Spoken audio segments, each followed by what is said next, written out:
Hello students, ఈ వీడియోలో video ఫిజిక్స్లో most important questions with answer discuss చేద్దాం. So physics is a tricky and tough subject, ఎందుకంటే ఎక్కువ చాప్టర్స్ ఉంటాయి, తక్కువ క్వశ్చన్స్ ఉన్నాయి కాబట్టి. సో సూపర్ 20 అని ఇచ్చాను, ఎందుకంటే మోస్ట్ ఇంపార్టెంట్ ఎక్స్పెక్టెడ్ క్వశ్చన్స్ ఇందులో ఉంటాయి. సో ముందుగా మనము ఏం చేద్దామంటే క్వశ్చన్ పేపర్ ఒకసారి అనాలిసిస్ చేద్దాం. ఈ అనాలిసిస్ తర్వాత మీకే అనిపిస్తుంది క్వశ్చన్ పేపర్ ఈజీగా వస్తుందని. సో సెక్షన్ 1లో మనకు తెలుసు 3 క్వశ్చన్స్ ఉంటాయి, అన్ని అటెంప్ట్ చేయాల్సి ఉంటుంది, వెరీ షార్ట్ ఆన్సర్. సెక్షన్ 2లో షార్ట్ ఆన్సర్స్ 3 క్వశ్చన్స్ ఉంటాయి, అన్ని అటెంప్ట్ చేయాల్సి ఉంటుంది, 4 marks each. So section 3 long answers 3 ఇస్తాడు, any 2 we have to attempt, each question carries 6 marks 12. So first మనం లాంగ్ ఆన్సర్ చూద్దాము. ఫిజిక్స్లో లాంగ్ ఆన్సర్లో కంపల్సరీగా ఒక క్వశ్చన్ ఎక్స్పెరిమెంట్ రిలేటెడ్ క్వశ్చన్ ఉంటుంది స్టూడెంట్స్. సూపర్ 20లో ఎక్స్పెరిమెంట్ రిలేటెడ్ క్వశ్చన్స్ లేవు స్టూడెంట్స్, ఎందుకంటే ఇది టోటలీ డిఫరెంట్ కాన్సెప్ట్ కాబట్టి ఇక్కడ ఇగ్నోర్ చేశాను సూపర్ 20లో. సో ఎక్స్పెరిమెంట్ కంపల్సరీగా వస్తుంది, ఇక్కడ ఈజీగా 6 మార్క్స్ గెయిన్ చేయొచ్చు. సో కమింగ్ టు సెక్షన్ 1లో కొన్ని డామ్ షార్ట్ క్వశ్చన్స్ అడుగుతారు students, like what happens if అనే క్వశ్చన్ డెఫినెట్గా అడుగుతున్నాడు. సో అలాంటి క్వశ్చన్స్ కూడా నేను ఒక వీడియో చేశాను. What happens if question, uses in daily life or applications in daily life అనే క్వశ్చన్ కంపల్సరీగా అడుగుతాడు. ఇవన్నీ నేను throughout the textbook I frame some questions, అవి కూడా మీకు ఇస్తాను.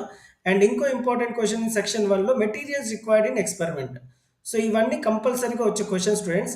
ఇక్కడ నేను ఇచ్చిన మెటీరియల్ మీరు చదివితే ఈజీగా 6కి 4 మార్క్స్ ఈజీగా సో మూవింగ్ టు సెక్షన్ 2లో ఒక టేబుల్ క్వశ్చన్ ఇస్తాడు, మిగతా 2 అనేది ఛాలెంజింగ్. సో ఇక్కడ 2 క్వశ్చన్స్, ఇక్కడ 1 క్వశ్చన్. ఓవరాల్గా మనము ఇక్కడ ఎక్కువ ఎంఫసిస్ ఇస్తే సరిపోతుంది, ఫిజిక్స్లో ఫుల్ మార్క్స్ వస్తాయి.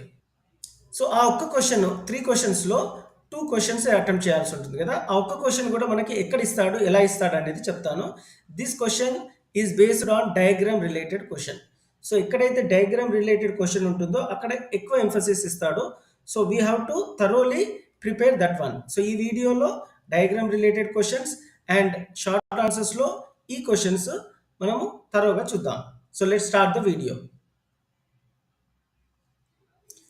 సెక్షన్ 3 చెప్పాను కదా, ఆల్రెడీ ఒక ఎక్స్పెరిమెంట్ వస్తుంది. ఇంకో క్వశ్చన్ మనము రే డయాగ్రామ్ ఎక్స్పెక్ట్ చేయొచ్చు. సో రే డయాగ్రామ్లో ఇక్కడ ఎలా అడుగుతాడంటే characteristic of the image formed when the object is placed beyond C. ఒకవేళ ఆబ్జెక్ట్ బియాండ్ సి ప్లేస్ చేస్తే ఇమేజ్ ఎక్కడ ఫామ్ అవుతుందంటే between F and C. So nature రాయాలి, inverted, diminished, real, formed between C and F. So అదే characteristic of image formed when the object is placed at C. So object C దగ్గర పెడితే image కూడా C దగ్గరే వస్తుంది, but ఇన్వర్టెడ్గా ఉంటుంది, equal in size, real image formed at C. So what is the characteristic of the image formed when the object is placed between F and C? So object F కి C కి మధ్యలో replace చేస్తే image ఎక్కడ form అవుతుంది, it form beyond C అని అనొచ్చు. So it will be inverted, enlarged, real, formed beyond C. Image will form beyond C.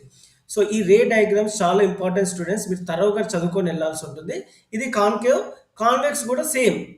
So convex కూడా same, కాకపోతే మనము రే డయాగ్రామ్ ఈ విధంగా రాయాలి. సో ఒక లైన్ పెట్టి, యారో మార్క్స్ పెట్టి, సో ఇన్ఫినిటీలో ఉంటే image will be formed at F, same. Okay, if it is if the object is placed between C and F, image will be formed beyond C. If it is placed at F, image is formed at infinity. So defects of vision, next important expected question students. అదేంటి అంటే first myopia, hypermetropia and presbyopia. So myopia అంటే person with myopia can see nearby objects clearly but cannot see distance object distinctly. అంటే సరిగా దూరం ఉన్న object సరిగా చూడలేడు, దగ్గర ఉన్న ఆబ్జెక్ట్ సరిగా చూడగలడు. సో దీనికి రే డయాగ్రామ్ కంపల్సరీ ఈ విధంగా డయాగ్రామ్ రాయాలి స్టూడెంట్స్. కరెక్షన్ ఆఫ్ మయోపియా ఐని మనం ఇదేంతో చేస్తామంటే కాన్కేవ్ లెన్స్తో చేస్తాం.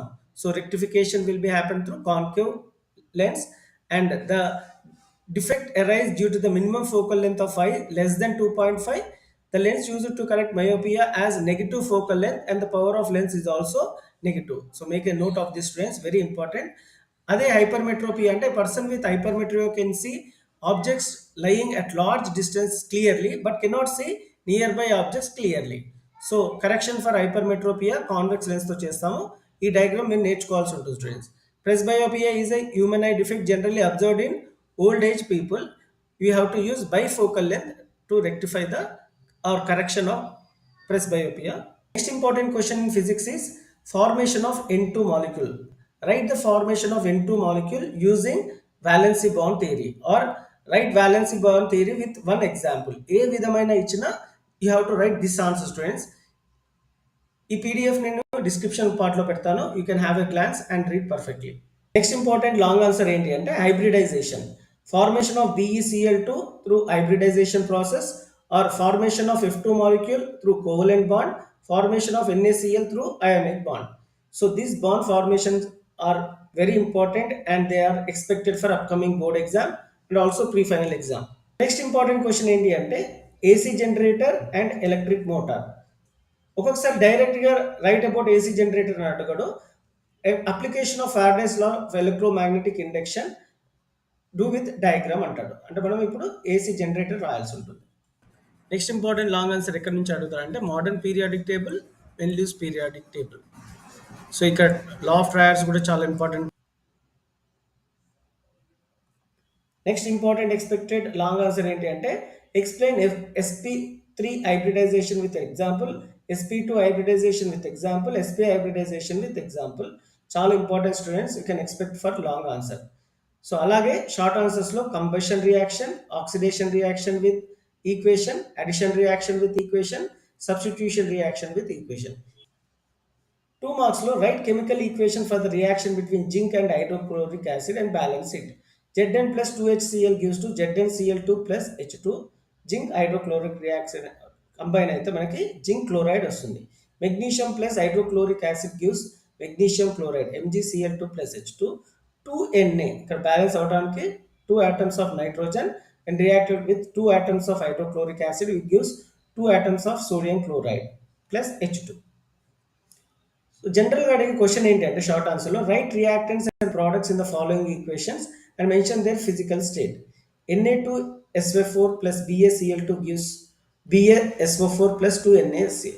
సో ఇక్కడ రియాక్టెంట్ Na2SO4 అక్వైస్ సొల్యూషన్లో ఉంటుంది ఫిజికల్ స్టేట్, BaCl2 కూడా అక్వైస్ సొల్యూషన్. సో ప్రోడక్ట్ BaSO4 మాత్రం సాలిడ్లో ఉంటుంది, NaCl మాత్రం అక్వైస్ సొల్యూషన్ అంటే liquid solution, liquid form. CaCO3 ఇక్కడ సాలిడ్ స్టేట్లో ఉంటుంది, CaO it will be in solid, CO2 is gas. What is the shape of H2O, NH3, CH4, BeCl2 molecule? So diagram related ఏది వదలదు students.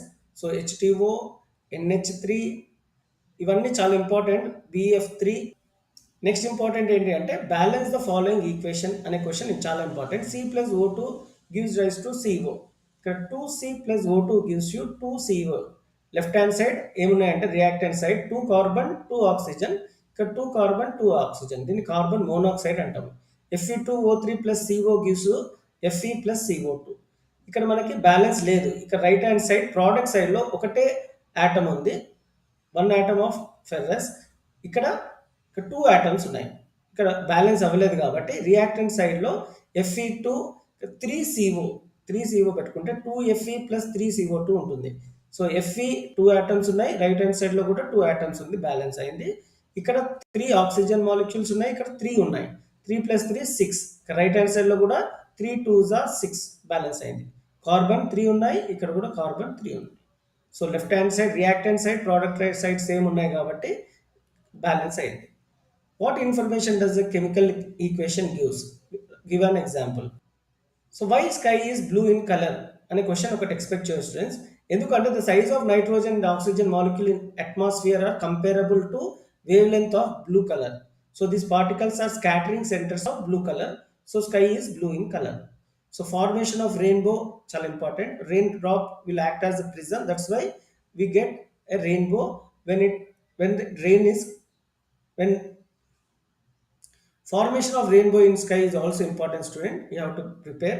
Dispersion of light and when light is passed through prism, it divides into 7 colors which are splitting of white light into different colors is called dispersion.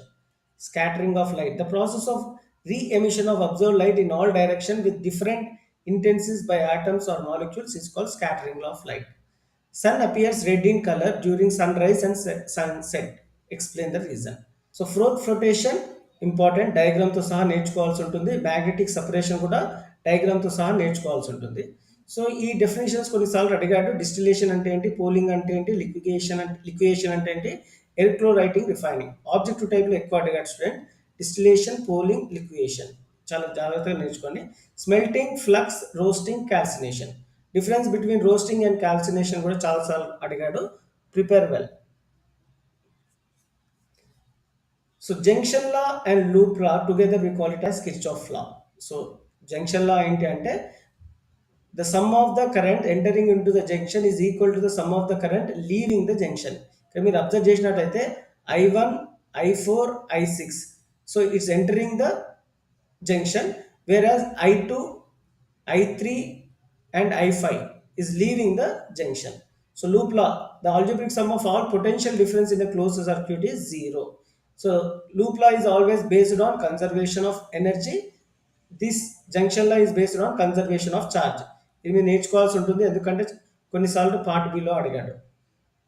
So parallel and series కనెక్షన్లో మనం equation చేయాల్సి ఉంటుంది. You have to prepare this students. ఇప్పుడు numerical గురించి discuss చేద్దాం students. సర్క్యూట్లో ఈ విధమైన క్వశ్చన్స్ అడిగే అవకాశాలు ఉన్నాయి. R1, R2, R3 resistor connected in series or parallel. So R1, R2, R3 are connected in parallel. They are connected in parallel, whereas this one and this one are connected in series. What is the equivalent resistance of the combination of R1, R2, R3 resistance? Equivalent resistors అంటే మనం ఏం చేయాలి అంటే they are connected in parallel కాబట్టి 1 by R1 plus 1 by R2 plus 1 by R3. So this is the formula for resistors connected in parallel. So 1 by 2 plus 1 by 3 plus 1 by 6. So 6 by 6 is 1. So what is the equivalent resistance of the combination of R1, R2, R3? ఎంత అంటే 1 ohms. The house has 4 tube lights, 2 fans and a television. Each tube light draws 40 watts, fan draws 80 watts and television draws 60 watts. On average, all tube lights are kept on for 5 hours. 2 fans for 12 hours and television for 5 hours every day. Find the cost of electric energy used for 30 days at the rate of 3 rupees per kilowatt per hour. So మనం ఇక్కడ 4 tube lights ఇచ్చాడు కాబట్టి 4 into, so each tube light having how much drawing how many watts 40 into 5, ఎందుకంటే 5 hours యావరేజ్గా consume అవుతుంది. 4 into 40 into 5 hours is 800 watts hour. Next ఏంటి, fan 80 watts, 2 ఉన్నాయి fans కాబట్టి 2 into 80 into 12 hours, so gives you 1920 watts hours. 1 television 60 watts, 5 hours average 300 watts. So ఇక్కడ టోటల్గా 3020 ఉంది. You have to multiply with 30, ఎందుకంటే 30 days తీసుకున్నారు. So 3020 into 30 is 90,600. సో 90,600 is nothing but 90.6 kilowatt hour. So మనకి 3 rupees per kilowatt hour ఇచ్చారు కాబట్టి 90.6 into 3 is 271.8 rupees. Suppose for a convex lens focal length is 25 centimeters, what is the power of lens? మనకు తెలుసు power of lens formula P is equal to 1 by F. So power is equal to 1 by F. ఇక్కడ focal length ఎంత ఇచ్చాడు 25. So 25 can be expressed as 25 by 100. మనం మీటర్స్లో convert చేయాలి. So 25 by 100 అన్నా 1 by 4 అన్నా ఒకటే. So P is equal to 1 by F కాబట్టి P is equal to 1 by 1 by 4 which is nothing but 4. ఇక్కడ మనం నెగిటివ్ వస్తుంది ఎందుకంటే concave, so -4 diopter. Find the power of concave lens of focal length 2 meters. So ఇక్కడ మనం డైరెక్ట్గా P is equal to 1 by F రాయాలి. So P is equal to 1 by -2, ఎందుకంటే concave lens కాబట్టి. కాన్వెక్స్ అయితే పాజిటివ్ ఉంటుంది. So -1 by 2 or -0.5 diopter is the answer. Thank you for watching students. Please share with your friends and all the best for your exam.